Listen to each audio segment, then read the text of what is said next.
Hi friends, అందరు ఎట్లున్నారు? ఈరోజు అయితే నేను గుంటూరుకి అయితే వెళ్తున్నా అనమాట. నేను గుంటూరు ఇదే ఫస్ట్ టైం వెళ్ళడం. మన ఫ్రెండ్ వెహికల్ అయితే తీసుకెళ్తాను. ఎప్పుడైతే గుంటూరు వెళ్ళలేదు, ఇదే ఫస్ట్ టైం గుంటూరు వెళ్తున్నా. విజయవాడ దగ్గర అవుతున్నా. చూడండి, రోడ్డు పక్కన మామిడికాయలు పుచ్చకాయలు అయితే అమ్ముతున్నారు అనమాట. రోడ్డు పక్కన పెట్టి మామిడికాయలు పెద్ద మంచిగా ఉన్నాయి. వెళ్తామంటే గుంటూరు దగ్గర స్టార్టింగ్లో చెర్ల బండి, ఇది చెర్ల బండి తమ్ముడు వాళ్ళకైతే టైర్ అయితే పంచర్ అయింది. వాళ్ళైతే ఎండలో తెగ ఇబ్బంది పడుతున్నారు అనమాట. వాళ్ళకైతే మేము కొద్దిగా సహాయం అయితే చేశాము.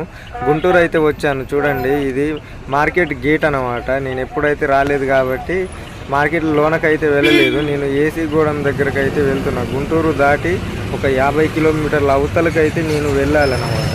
ఈ గుంటూరు వస్తే ఎక్కడ పడితే అక్కడ పైసా వసూళ్ళే జరుగుతాయి. ఒక చెక్ పోస్ట్ లేదు, ఏం లేదు. మార్కెట్ చేస్తుంటారు, పోలీసు వాళ్ళు ఆఫ్ చేస్తారు, పైసలు వసూలు చేస్తారు. మొత్తం గందరగోళం ఉన్నది.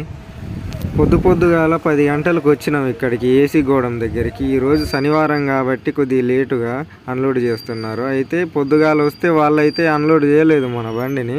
సోమవారం అన్లోడ్ అవుతుందని మన బండిని అయితే పక్కకు పెట్టడం జరిగింది.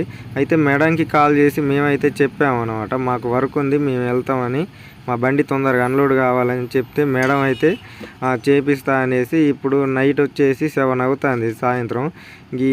ఈ రాత్రికి అయితే బండి అన్లోడ్ చేస్తానికైతే మావాడు బండి అయితే రివర్స్ పెడుతున్నాడు అనమాట.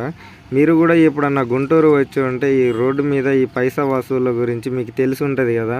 ఈ వీడియోకి అయితే ఒక కామెంట్ అయితే చేయండి. మార్కెట్కి మన చర్ల వాళ్ళు అయితే డైలీ వెళ్తున్నారు కదా, ఈ వీడియోకి అయితే ఒక కామెంట్ అయితే చేయండి. ఎట్లా ఉంటుంది ఆ రోడ్డు మీద పరిస్థితి? మీరు డైలీ వెళ్తుంటారు కాబట్టి మీకు అర్థమవుతుంది.